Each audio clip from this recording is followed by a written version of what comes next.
Jordan heard a knock at his window in the middle of the night. Dozed off on this couch, Jordan woke up wondering who arrived at his place in this rainy night as the thunders are splashing down on earth. The other point made him wonder is that why they hadn't knocked the door but tried the window? With lot of questions bugging his mind, reached the doorknob. As he turned it out, the door opened with a wrecking sound. He can see a person covering his head with a plastic sheet supposed to be a rain protector, but he almost drenched in this heavy rain. That middle-aged guy spoke softly with a shaky voice. "Sir, are you Dr. Warren Jordan?" "Jordan, yes. I am the doctor. What made you come here struggling at this night?" "Sir, my wife is not breathing well. I fear something terribly wrong with her." Jordan startled, "Where are you coming from? What is your name? And why you knocked at my window than my door?" "Doctor, I am coming from village nearby and my name is Walton. When I approached here there was no power, I missed your door in the dark. Got to see a small light through your house. When I followed it I saw it was coming through a window, so had a try." Jordan mentioned what happened to your village doctor. You would have approached him for emergency. Before Jordan completed his sentence, Walton rushed to stop Jordan, saying that the doctor in their village had left to attend a free medical camp far away. Jordan started to pack his medical kit and asked Walton, "How did you reach here? Nearby village takes 15 km drive." "Yes, sir, I took a help of a biker to reach here. I am really worried about my wife." Jordan grabbed his medical kit, pulled his scooter, and said to Walton, "Just hold this medical kit and hang on the seat safely, we can reach by 30. Don't worry." Walton hugged the medical kit to his chest, sat on the scooter, tightly holding the handle of the scooter with one hand, as another hand is busy with the kit. Jordan flew his scooter fast to reach the place.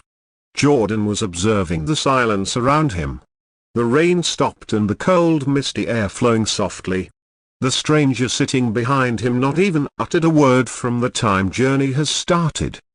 Jordan broke the silence. "Is this the first time your wife encountered this kind of a problem?" "My wife had encountered this at times. She was under treatment but not now, as it's been long time since doctor went for a camp." Jordan got the answers he was looking for, but still the bug in his mind made him to cross over different thoughts. By having a weird feeling about the man sitting behind him, he pulled off his scooter quicker to reach the destination. The journey on the highway passed in silence. Jordan thought the guy behind lost in thoughts of his wife, that's why he is not talking to him. Before he could think about other things, he heard Walton's scream, "Doctor, stop, we have reached the place." Jordan stopped his scooter with a jerk and saw around. There was not even a single house or any evidence of a people living here. He asked, "There is no home seen nearby, why you told me to pull over?" Walton said, "Doctor, I live a mile from here. You cannot pass it with a vehicle as you will encounter fields, as it has a thin way of marshy earth. So leave your vehicle here, we can reach my home by walk." Jordan made his engine die, locked his vehicle and started to walk behind Walton. First they approached a barren agricultural land. They kept walking under a full moon and the soft air striking their face. Jordan consoled himself that there will be a phase like this, crossing marshy and bumpy ways to reach a destination in villages. Suddenly a thought struck his mind.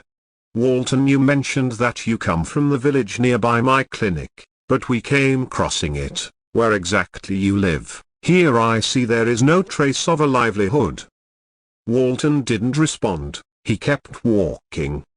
Jordan asked again, "Where is your house here? Why, this place is little creepy." No answer from Walton. Now a chill ran through the nerves of Jordan.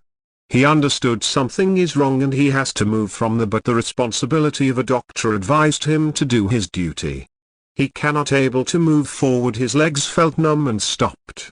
Walton turned back and saw Jordan freeze. He asked quietly, "Doctor, hurry up, my wife is in pain." Jordan replied, "I am coming. I asked you before about crossing a village you have mentioned." Walton spoke tensely. Sorry sir, I live little far from the village in the fields. I scared to mention it, because you will not accompany me reaching here. Jordan calmed himself and kept walking behind Walton. They reached the sugarcane fields after half a mile. The flowering plants accompanied the sugar canes, the petals were dancing in the flow of misty air. The flowers got the shape of roses, but there is no way the smell matches to ignore the color. When Jordan started walking inside the fields, to his horror the stems of the flowering plants are really thick and tall near to sugarcane, and the flowers are small with a mix of black and purple. Jordan never came across these kinds of plants in his entire life. They kept walking. Suddenly Jordan felt a smell of burning something. It became harder once they reached the middle of the fields. Jordan felt suffocated by the smell. He asked, "What is this hard burning smell? I cannot able to breathe." Walton exclaimed, "It is the smell of the flowers around. Don't worry, it will not harm you, let's walk." Jordan felt weird, flowers with a burning smell. He then bent the stem of one of the plants and took the smell of it. And yes, what Walton mentioned was correct, this is the smell of the flower. How he is living here with this odd smell around. He wanted to ask it but felt it's not appropriate to ask every single thought. Jordan asked how much to walk more. "I cannot able to manage this smell." Walton replied, "We reached it sir, please see there." His finger pointed towards a loaf house standing against the wind. The rain dropped itself, but the water on the house slowly draining down from the loft and falling down as a dew drops. They reached the house and Walton opened his door and we made ourselves inside. There was no power, it was completely dark. Suddenly a lantern came out from the dark, gave a jerk down the spine. Walton spoke, "Thank you for coming this far to help my wife, please come, she is here." He showed a person winded herself and sticking onto the bed with closed eyes. Jordan approached her, took her hand and checked the pulse. "It is running normal." He gave some injections. After the treatment he informed Walton, "I had given a dose of medicines which will help to recover, and you have to definitely take her to the hospital and should take some tests. I have written the medicines and the tests in this slip, take this." Walton mentioned with the drops of water started oozing out from his eyes. "Thank you so much doctor, please sit, I will bring something to drink." Jordan said, "No need, it's really late, I have to reach the clinic before sunrise will start now." Walton pleading, "Please sir, it's my humble request, as you saved my wife, treating you is on me." Jordan said okay, as he felt tired walking all over, he should also feel refreshed. Walton went inside to prepare. Jordan got up from his chair thinking how he is making something without light. He came across the wall and tried to look at the photos in the dim light of lantern hanging there. Jordan saw Walton and his wife pics separately and also the pic together. There were some details mentioned down the photo of Walton photo. When he was about to read, "Sir, please take this coffee," Walton gave him a coffee. Jordan took it and had a sip. He felt a weird taste, and by sipping the coffee now he tried to read the details. The details mentioned shocked him and it made him shiver. The details mentioned: 1. It was Margate 1935 to 1975. Walton wife died years ago. Then who is she sleeping at the bed? Her face resembles Margate.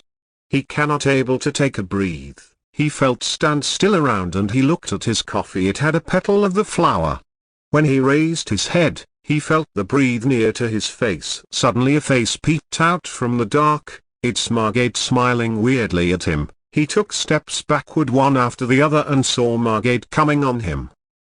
Jordan turned to run, then he saw Walton with a horrific smile standing near the door with the knife in his hand. Walton smiled and said, "I don't know doctor, you will end up this smart. You understood something fishy about the place from the time we reached here, but the doctors whom we slaughtered and ate till now were so dumb to know what was happening to them." Jordan was not even able to breathe. He could not believe what is happening. He left his medical kit, ran out holding his breath. He ran towards the field. Still he can hear the laugh and the breath of them. Suddenly his leg got struck in the marshy mud and he fell. He felt terrified, and when he saw the dark clouds facing him, two heads blocked the sky. It is them, he felt. Walton raised his knife-holding hand. Jordan closed his eyes tightly and he didn't feel anything after that. He became numb. When he opened his eyes he saw himself at the clinic, surrounded by his assistant and patients with a confused face. "Assistant sir, please get up, are you okay now?" Jordan felt a sign of relief but confused how he reached here. He asked, "How I came here? What happened?" "Assistant doctor, I scare you didn't go anywhere. When I came here early in the morning you were lying down unconscious. I am trying to wake you up from long time." Jordan shocked to hear that and can't able to understand what going on. He has got up and called his assistant to accompany him to the changing room. Jordan explained everything to him. Assistant started laughing. "Sir, you are imagining things too much. Doctor of the nearby village is very much present and nobody came yesterday night, as I have got the information about it from the security, and there is no fields or flowers as you have mentioned near the village. As I belong there. So you calm yourself, take a shower and look after the patients." Mentioning that, assistant left the room. Jordan slowly removed his shirt and threw it on the couch and went to take a shower. After he returned and made himself dressed, he reached the shirt on the couch. Suddenly his eyes bulged out and the chill at his spine and he cannot able to utter a word. The shirt smelled of burnt flour.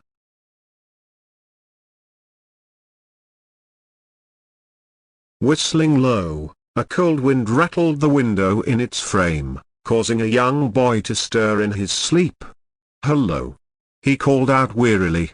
He was quiet for a moment before the wind answered his call with another pain-rattling whistle. "It's just the wind, Benji," he said to himself, pulling his thinning quilt tightly around him. The window continued to shudder loudly and Benji felt sleep quickly escaping him.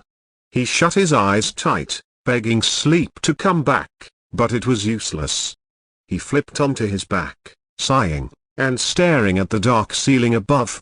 Benji knew his mother would be upset if he slept late tomorrow, yet it wasn't his fault that the windows were so loud. The window clacked noisily again and Benji kicked off his blankets. He grabbed a shirt off the floor and stormed over to the window. As he began to shove the shirt in the crack at the bottom of the window, something caught his attention. He peered out into the darkness at the line of trees beyond the crooked fence below. A dancing blue light appeared briefly before darting back into the darkness of the forest. Benji rubbed his eyes and peered out again, but saw nothing. He frowned slightly before shaking the window to ensure the shirt would stop its rattle. Satisfied, he took one more glance at the tree line below before yawning wide and returning to bed. Benji pulled the quilt over himself and felt the cold of the room slowly melt away. He yawned again, closing his eyes, ready for a good sleep. His mind began to fill with numbing thoughts, drifting sweetly into a dreamland before The window rattled loudly as the wind let out a low howl. Benji turned his head, frowning, to see the shirt still sticking out from under the window. His brow furrowed as he stood and walked over to it. He heard the wind howl again, yet this time, the window didn't make a sound. His breath caught in his throat, his bare feet absorbing the cold of the floor as he peered out of the window. A face was staring back at him, causing him to fall backwards over one of his toys, which ultimately saved him from yelling out. Benji stared at the window, wide-eyed. Behind the glass was a glowing blue creature with dark eyes and soft round features.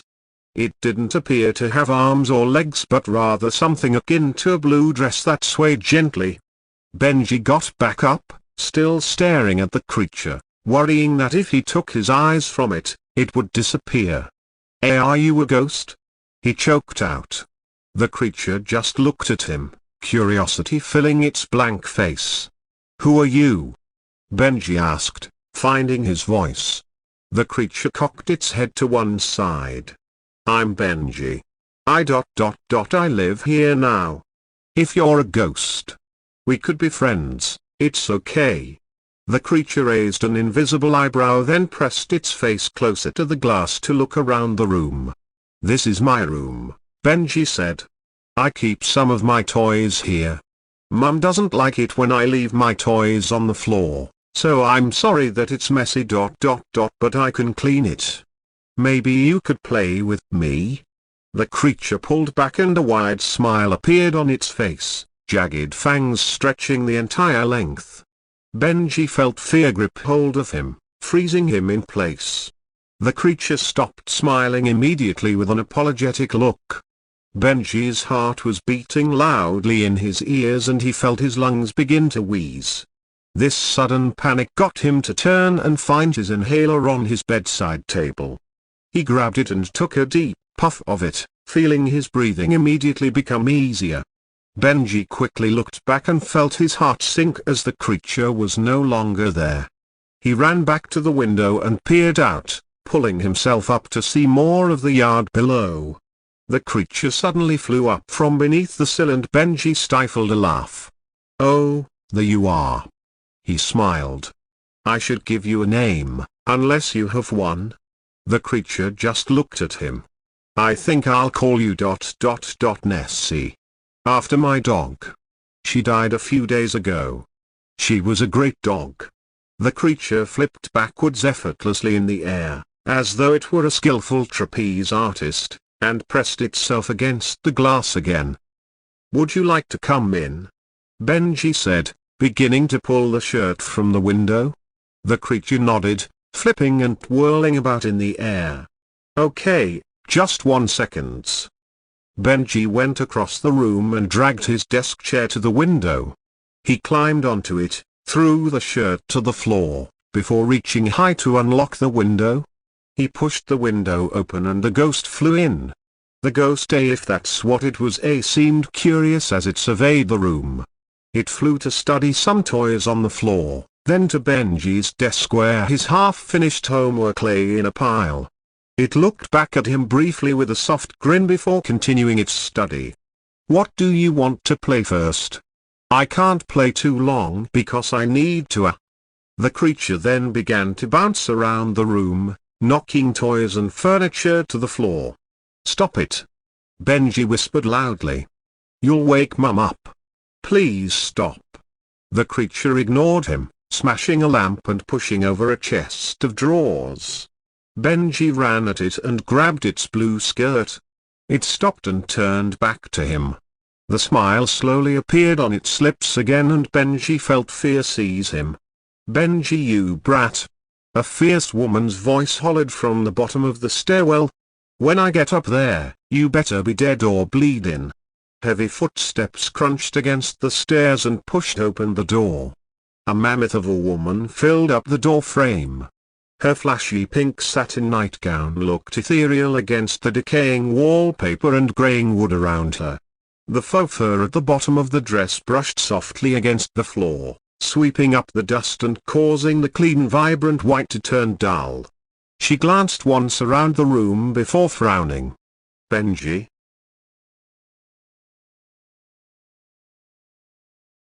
It is late night. I am still up. You can say I am a night owl. With my work schedule being 1 p.m. to 9 p.m., I got into the habit of going to bed at 2 in the morning, and I usually wake up at 10 a.m. I am not complaining for now. I do have weekends off. On the weekend, I don't abuse by waking up past noon. Oh no. I kept my sleep and wake up time steady, 7 days a week. I love to sleep and I enjoy naps too on the weekends, especially in the afternoon, after lunch. It's Friday night, and the clock shows 9 p.m. Yes. My weekend has started. I officially fall on vacation at this instant. I will be off from work for the next 2 weeks for the holidays. I have just noticed that autumn will end in a few hours. It is a quite cold night, with a heavy snowfall warning in effect. Winds are picking up. So glad to work from the comfort of my home. I will order a pizza from Domino's tonight with some chicken wings and a good can of Coke. This is my little way of rewarding myself. Weekend has begun, so is my vacation. Little treat is good time to time. After supper, let me get some popcorn and find a good movie on Netflix. I feel like watching a horror movie, if not, a suspense, or mystery. Supper was great, along with that cheesecake. I finally decided to watch The Exorcist. Again? Yes. The movie is a classic, a masterpiece of the horror genre. Almost 50 years old since its release, and it still haunts me at night after I go to bed after watching that movie. Exceptionally, tonight, I will not be going to bed at 2 a.m. The pizza came in late, and therefore, I started the movie late also. I am on vacation, so I wanted to take it easy. I will wake up, perhaps, at noon. With this coffee that I had after my cheesecake, I feel great. I really don't mind a coffee late night, especially during a cold winter night. Most of the time, I can fall asleep fairly easily even after a cup of dark roast Colombian coffee. Where I live, it is a rural area. Closest neighbor is at least a good 5-minute drive. So that tells you that I am alone when I live. Here, on cold winter nights, it could become so quiet, peaceful, calm, that gives you a sense of a very haunting place. Kind of a ghost town with one housey broken bar. Tonight, I hear an owl hoot. Tonight, also, winter starts. The end of fall season in a few minutes. The winter solstice begins at 3:33 a.m. Let me sit near the window of the living room before I go to bed. I will read narrative poem of Edgar Allan Poe. The Raven. Then, bedtime. As I am about to start reading, I hear the hooting of the owl getting stronger in decibels. I look out from the window. I see a shadowy figure standing beside the tree that is 100 feet away from my window. It looks like a man with a long raincoat and wearing a hat. I can see only his lips. I see him holding a book in his right arm.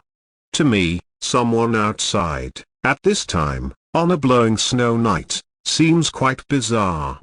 The man was still for a good 5 minutes, but now I see him approaching towards my house. What do I do? Should I call the cops? As I grab my cell phone, I see there is no service.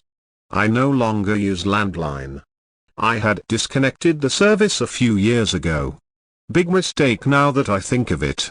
Usually, cell coverage is good here though. I am looking from the window and man is getting closer and closer.